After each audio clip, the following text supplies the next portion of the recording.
Hi everyone, it's Natalie here. Welcome to my channel, Sanskrit Blue.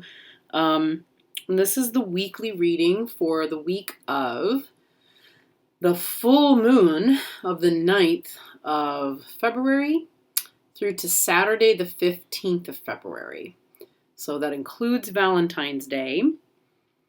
And while I contemplated using very seriously contemplated using the Art of Love Tarot, which I have sitting out on my desk, and some other, sort of love-oriented oracles. What I really feel would be beneficial to everyone would be something that involves more space and more consciousness, and more of an attempt at sort of space. I feel like space is important right now. And space for self-care, that includes space for self-care, space for the difficulties and pains and trials of our lives and those of the lives of people around us. Space offers us the ability to find compassion, and in that compassion, we have access to greater wisdom. So, the best matches for us this week ultimately felt deeply like working with the Spacious Tarot, the Wisdom of the Buddha Oracle, and the Spirit Doodle cards by L. Ron Mills. So these are the decks we're going to work with. We'll pull one from Wisdom of the Buddha, and we'll pull one from the Spirit Doodle cards. I'm gonna shake it up a little this week. Why not? I feel like let's try pulling a Spirit Doodle card to see if there's one in particular that kind of gives us a starting point for our reading today.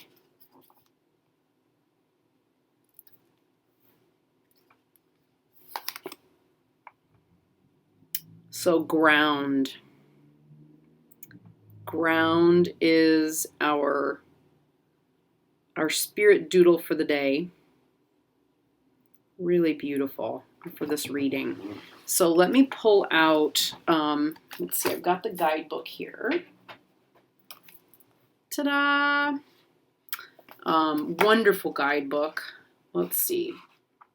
Grounding allows me to act from a place of calmness and peace and ensures that I will not simply react as occurrences arise in my day. I know that I make better choices when I'm grounded. I can see the long game and not only what is right in front of me. When this card comes up, you are called to learn how to ground yourself. Whatever insanity you are experiencing will be greatly reduced if you can connect yourself to the nourishment of the earth itself and Spirit's love. Release all negativity and baggage to the core of the earth. That is perfect. And that is something that helps to deeply create more space and spaciousness. Wow. Thank you, Elrond. That is absolutely gorgeous. That's amazing wisdom. And I love the way you're viewing that perspective of the earth and of ground and grounding. So we'll take grounding and ground with us into the tarot portion of the reading. So the Fool is all ready to go. I'm going to shuffle it back into the deck here, and away we go.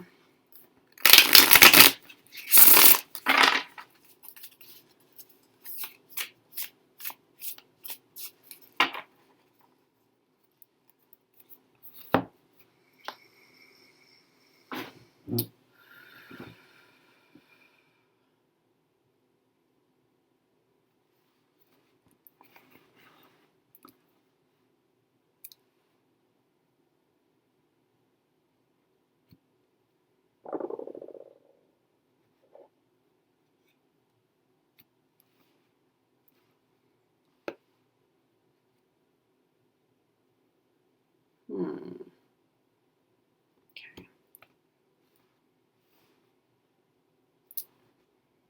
So when performing the first operation, sometimes that happens, like what I just did there, where there was a little chunk that kind of went and came towards me, and I just kind of paused and waited with it, and it felt like, yep, it definitely wants to come with me.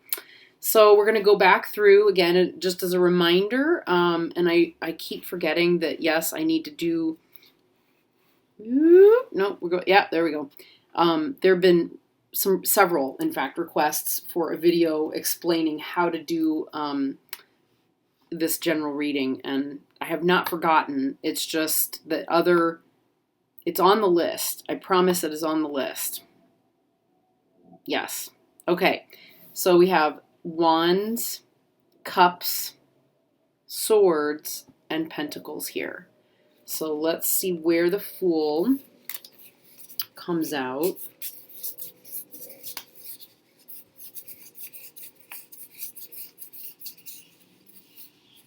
Really? Oh, there were some good cards in that pile. Okay.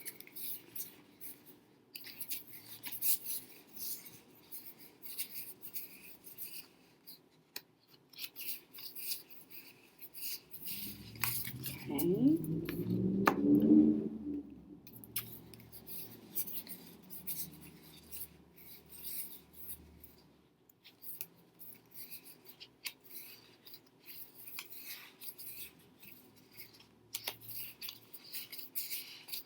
Oh, wow. Okay, so it must be in Pentacles at this point.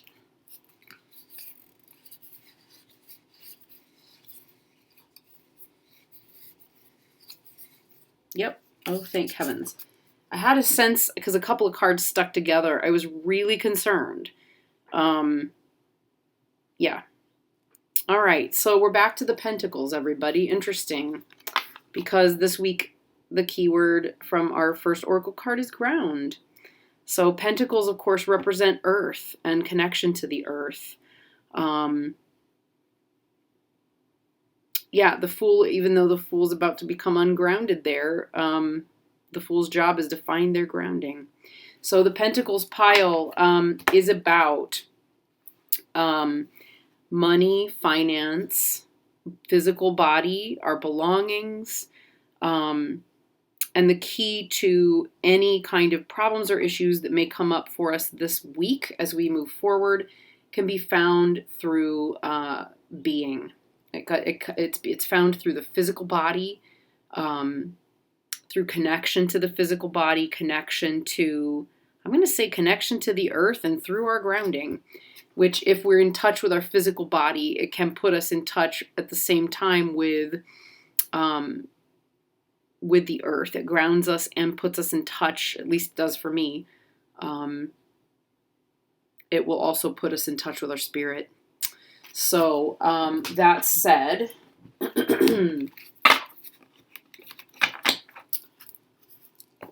we can get ready for some card counting here.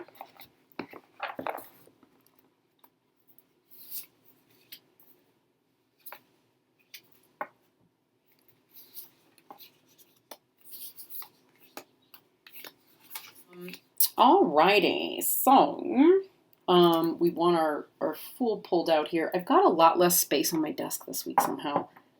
All of the crystal balls are out and little toys and various things. Okay, so Fool, we're moving clockwise this week, just the way it came out. Fool is worth 3, so we're going to go starting with the Fool, which is glared upon here by the... I wonder if this would help. Yes, that cuts a little bit of the glare. Okay, so Fool is here. We're going to count clockwise. So 1, 2, 3. First, our first is the 2 of Cups. Okay, 2 of Cups. So 1, 2. Interesting. 6 of Cups. Yep.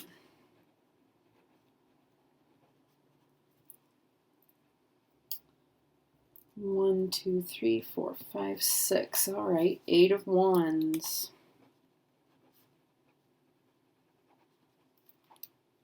One, 2, 3, 4, 5, 6, 7, 8. Justice.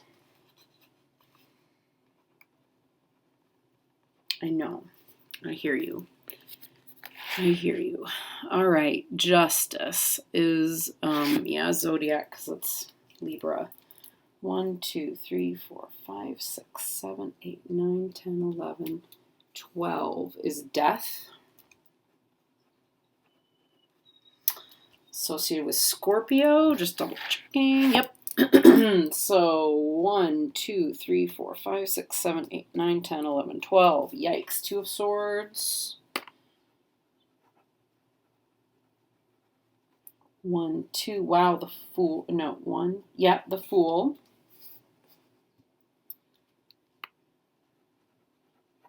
Okay. 1, 2, 3. Guardian of Cups.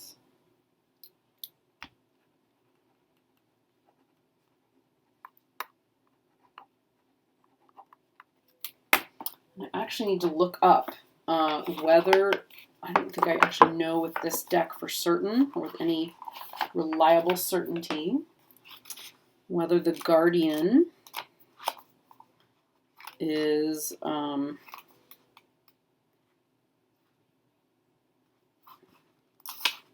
that's a Queen. So the Guardian is a Queen. So 4. 1, 2, 3, 4. 9 of Pentacles.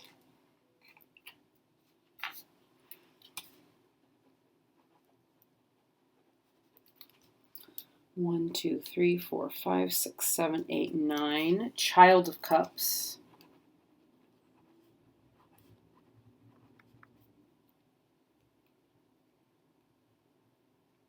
A lot of cards this week, guys. Okay, Child of Cups. That's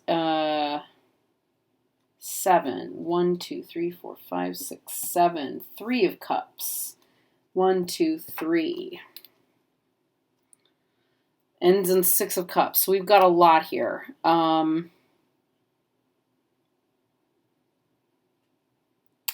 to Betsy. So 3 of Cups. Wow, 11 cards this week, guys. Let me just double check it in the counting, and I will be right back. Okay, I just finished counting, and it is the truth. We do have a lot of cards, and they're all correct. So yeah, we've got the 2 of Cups starting.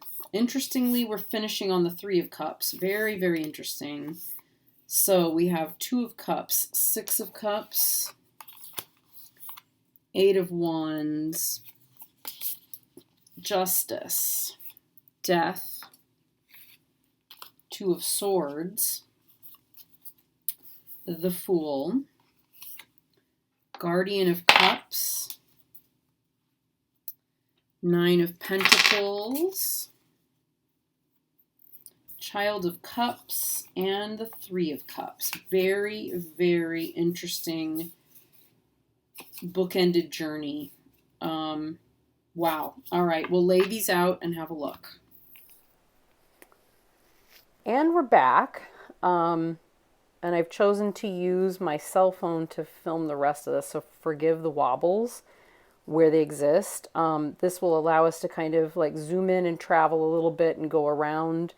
As you can see, a significant amount of clearing and shifting stuff has taken place here. I had to put all my rocks and things and pile them up and shift them, and I took out a dust cloth, and hooray. So more space has been created, and I'm realizing that it needs to be more like this more regularly. All right, so here we are with the Spacious Tarot. So the first thing I'm noticing here as we look at the reading for the week, right? We start here at one end with the 2 of Cups and the 6 of Cups. And then we're finishing over here with the Child of Cups and the 3 of Cups. So there's progress. That's the first thing. Yay, progress. But this is a really significant week, everybody. There's a lot going on here. I'm also noticing what we see here in the middle. We'll just zoom in and come over to it. I'm going to pull out some. Here we go. So we've got the Death card, the Two of Swords, and the Fool. I find it interesting that the Two of Swords is sort of at the center of our reading this week, and the Two of Cups is what starts us off, right? Fascinating. Really, really fascinating. We've also got, we've got the Fool on the other side of this Two of Swords. Oh, yeah. There's a lot of big stuff happening, big progress. I'm going to do my best to tie all of this together and make it as accessible as possible. Suffice it to say, it's just a really big week. There's a lot. I did go ahead and take the liberty of pulling a card already from the Wisdom of the Buddha Mindfulness deck by Matthew Smith. And very interestingly, the card that I pulled looks like this.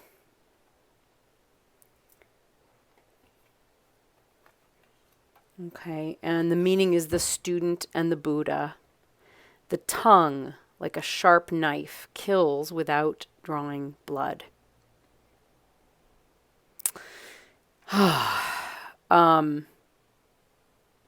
There's just so much here. So let's just look at what it says in the guidebook, because I feel like we're seeing this reflected in other areas here of this entire thing, the entire reading. All right, so he starts by saying, avoid gossip and abstain from it. What is heard here, do not repeat there, causing dissension. And then he says it again, right? What is heard there, do not repeat here. So whatever's heard here, do not repeat there. Whatever's heard there, don't repeat it here, causing dissension. And this is very common to Buddhist sutras, right? They do that a lot. Unite those who are divided, and those that are united encourage. Harmony gladdens. Delight and rejoice in harmony. It is harmony that is spread by your words. Avoid harsh language and abstain from it. Speak words that are gentle, soothing to the ear, loving, heartfelt, courteous and dear, and agreeable to many. Okay. And then the Dharma Chakra Mudra, which is the wheel of Dharma gesture that we see the Buddha holding. It's a reminder of the Eightfold Path. Right speech is one of the 8 practices. Avoid using speech as a weapon. Only speak that which is true and beneficial. So when I look at this spread and I see that Two of Swords there in the center, swords very often represent speech. They very often represent the voice, words, and so on. And I feel like we're definitely being asked to really consider that as a major part of the greater theme of the week, which starts over here with our Two of Cups, right? And is about interbeing with one another, right? When we look at the Two of Cups, right? This especially I appreciate because we don't necessarily have romance associated with this particular depiction of the Two of Cups. This depiction of the Two of Cups has a lot of what I would refer to as self and other energy. You know, being in genuine emotional receptive space with another individual and having the capacity to hold space with and for that person. So as we start off the week, I feel like the energy that we're beginning with is one, a major theme that we're going to be dealing with this week is interbeing with one another. The way that we relate with one another right now is critical. There's a lot happening. There's a lot happening. The situation with politics in the United States at the moment is really, well, it's not like anything we've seen ever, in this country anyway. And yeah, it's come up a lot, I think, for a lot of us in the last week, like how critical that connection with others really is. Yeah, how essential it is to behave well together. Okay, so we then move on here to the Six of Cups.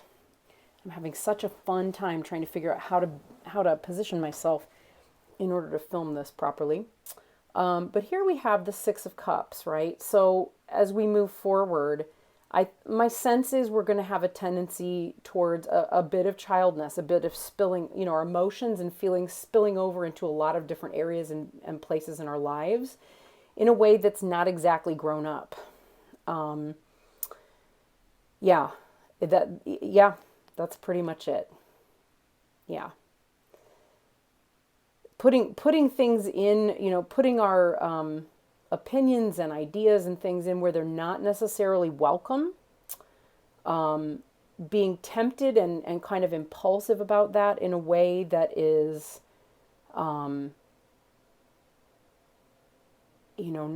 necessarily coming from a particularly adult place, or from a particularly well-considered place, right? And before we know it, things start to shift very quickly around us. What we say and do and how we feel, I think, is in some respects with regards to other people, really open to a lot of interpretation. And the things we say and do, and the ways in which we behave and conduct ourselves, the ways in which our emotions come through, is something that's going to travel quickly. I feel like, in the same way that we have this warning about gossip, coming from our card this week, with our admonition that the tongue like a sharp knife kills without drawing blood. The sense I have is that, looking at this, yeah, this kind of we can say this. I have a feeling we're all going to struggle with it on some level. Our emotions are so full. There's so much that it kind of, like a kid does. Like little kids will have this almost diarrhea of the mouth. They just kind of open their mouths and say whatever they feel, and it comes out impulsively. I feel like in some respects that's what these two are telling me. It also feels a little bit like,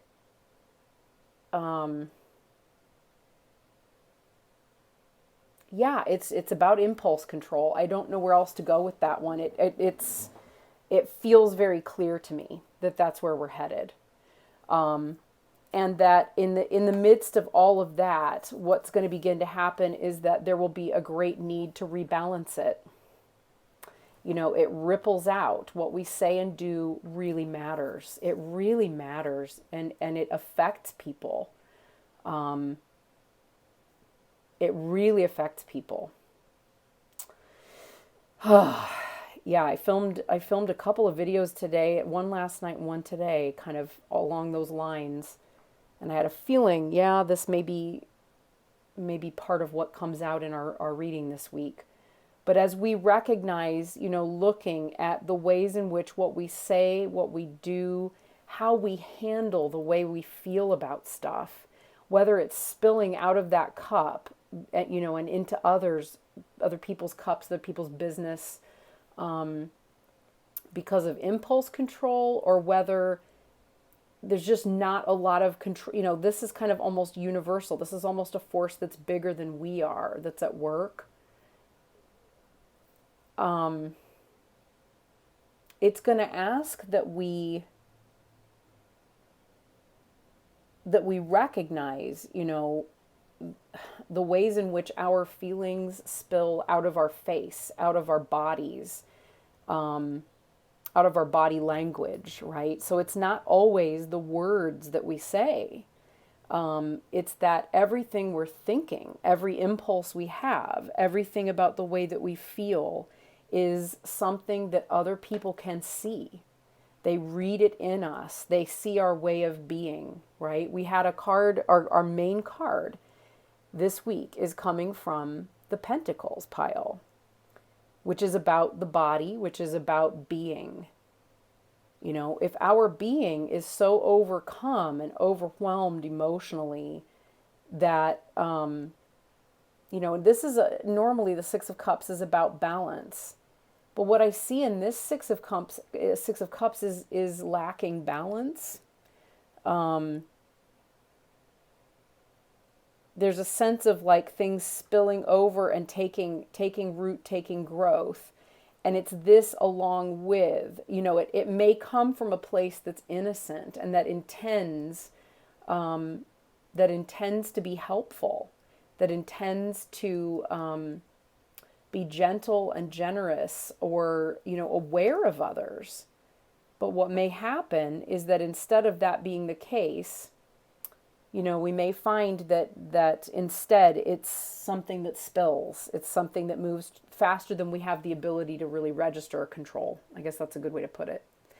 And that by the time we realize that there's been a ripple effect, that what we say and do has stretched out further than what we realized, it's, you know, it may be that it's too late to bring it back to balance for some of us. For others, we may have a chance to be aware, like, look, oh no, this is not the way I intended things to go. You know, every action has an equal and opposite reaction. What we say, what we do really matters. And so if what we're hoping for is balance, rebalancing, fairness, etc., we may be called upon to really reconsider what kinds of aspects of ourselves are in need of great transformation, and we may need to set that as a goal. You know, I need to reach higher. I need to reach beyond myself and into something that's beyond me, that's bigger than me, and that requires some contemplation and growth. You know, I think then that, you know, the Two of Swords is going to ask us then to reconsider, you know, what have I been saying? What has been coming across? You know, just taking a pause, just stopping, you know, take a pause, reconsider. Where is that coming from? You know, again, we've got two swords here. There's a sense of balance, swords, justice. These two feel very, very related to me. You know, the justice and swords. And, you know, this death card is about slowing it down. You know, we've got an 11 and a 2. That's very significant. Very significant. This is coming back to mental spaciousness, pausing, stopping. Where can I, you know, how do I grow from this situation? And after that break, look how spacious and beautiful and open this Fool card really is. You know, the swords are gone, the sky is clear, everything is warmed up, but it's open. So I feel like this is about opening the mind, you know, releasing and opening the mind, coming back to a beginner's mind of, I don't know what's beyond this point. What lies beyond this point is something I don't yet have a grasp of. And whether that is intentional and it's a choice, or whether it's the result of pausing here, it will leave us feeling vulnerable and it will leave us feeling open. But it also it also opens and welcomes the space for something new to appear on the horizon, metaphorically or literally. Either way, whether we are left feeling vulnerable or whether we're left feeling more, just generally more open and spacious, the next thing we're going to need to do for ourselves and others this week is, the Guardian of Cups or the Queen of Cups, right? Which is about space.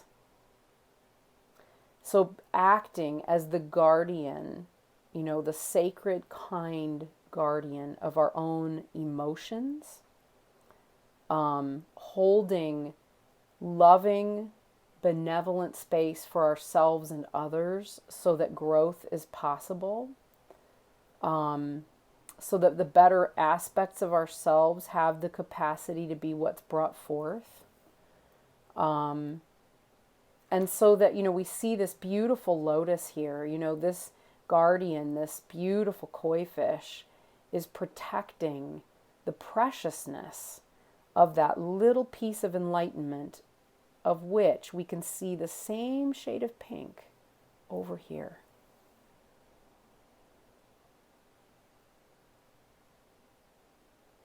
That same kind of spaciousness and enlightenment is what is a precious jewel that's being protected and held lovingly. Whether it's for ourselves or it's for someone else.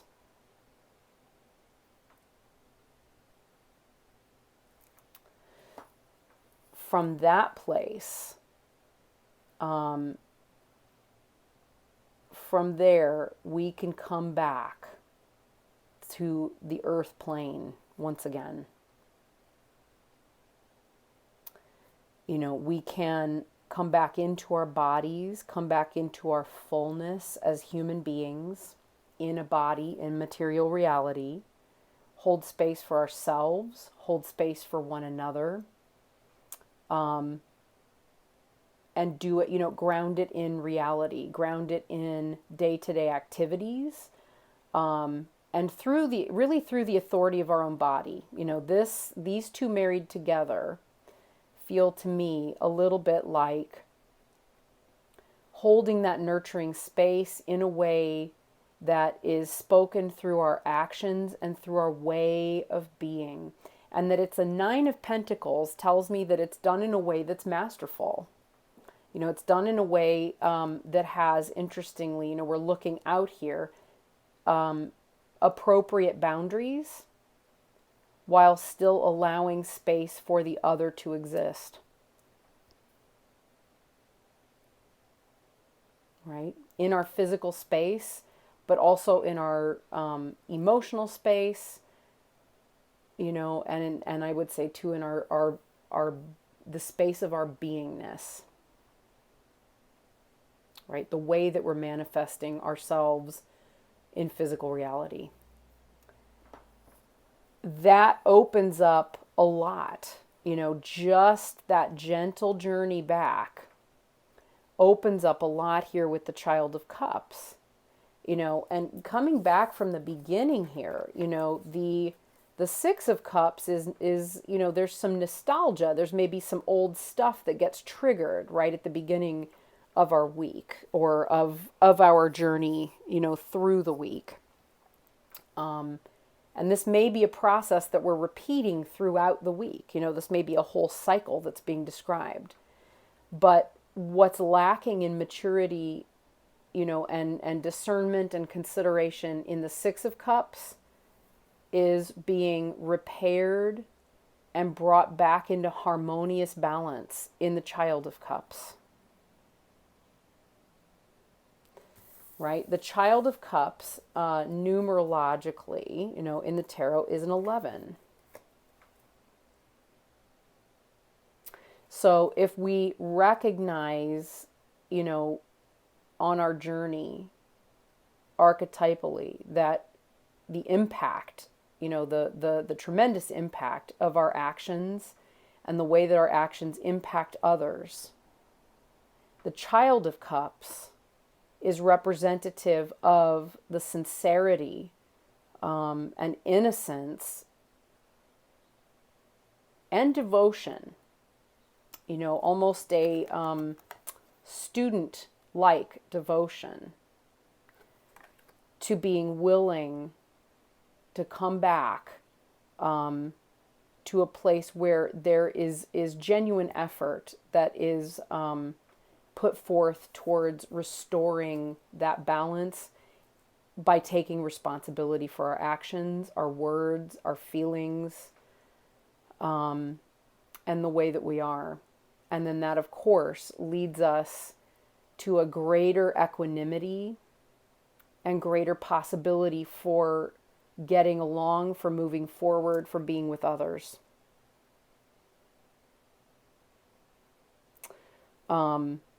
There's not, I'm going to say, there's improvement. There is a journey again this week in all of these cards that takes us from one place to the next. I'm going to stand back up here. But what we're seeing, is that our relationships, the way that the way that we enter be with one another, right? Through our emotions, through the way that we hold space for one another, is of critical importance. If we allow, childish and childlike things to come back up from our past, and spill out and spill over, the lack of impulse control is going to have a big impact on others, and we're going to have to realize that what we say and do really does matter very, very deeply. It has a tremendous impact on other people, on society. It's not even just on other people. I think we will all begin connecting on a really deep level the ways in which our own behavior, our own actions really hit other people and make, contribute to the greater whole, to the balance of the greater whole. And the connection between that childishness and that, the past hurts, past wounds, even just past conditioning, maybe even just past conditioning. That realization from here to here is very quick. It's an immediate connection. And I feel too that there's something here about impulse control. But recognizing this is what makes us want to reach higher towards something that's bigger than us, that's more transpersonal. It's not, to recognize like, whoa, when I say or act in a way that's not helpful to other people, it has a big impact. That's going to be huge. And it is going to require an ask of us that we be willing to reach, to a higher, bigger, better place. And that will cause us to pause. It's not a massive pause. It's not a long pause. It's not the Hermit, right? It's the Two of Swords. So it's a pause. Maybe stop speaking. Stop texting. Stop emailing. Don't comment. Just take a break. Take a breath. Pause the mind. Get some space. And doing so will bring us to a place of greater growth. From that space, we have a clearer mind. We have a clearer space inside of ourselves that can tell us what to do next, how to go, where to be. It gives space for another person or something else to come out of that space, right? It's an open mind, an open heart, and a willingness just to go on the journey and do the work. And again, what is that work? That work is, the precious jewel, holding space for that precious jewel of our own awakening, of our own hearts, not holding it down, holding it in. This koi again is holding space. It's keeping what's precious held in safety and love. This is nourishing admiration, presence. And that's the kind of space we're going to want to hold within ourselves and for others and on behalf of others. And we then need to ground that in reality, which requires some boundaries, but is ultimately how we manifest that through our bodies and in our own being. And again, as we return to where we're going, all of that, it will seem like, a storm, perhaps like a storm in a teacup. But the Child of Cups helps us to restore the balance, that kind of karmic balance that we found in justice, where we realize that what we say and do matters and it ripples. This is a sincere attempt at making things right, with the open-hearted gentleness of a child. Will you be my friend? Right? And then that is what leaves us the space, to come back into a sense of equanimity with others. It's a step forward towards something that's more collaborative, that's a little bigger than we are, and that takes us forward just from the two, right?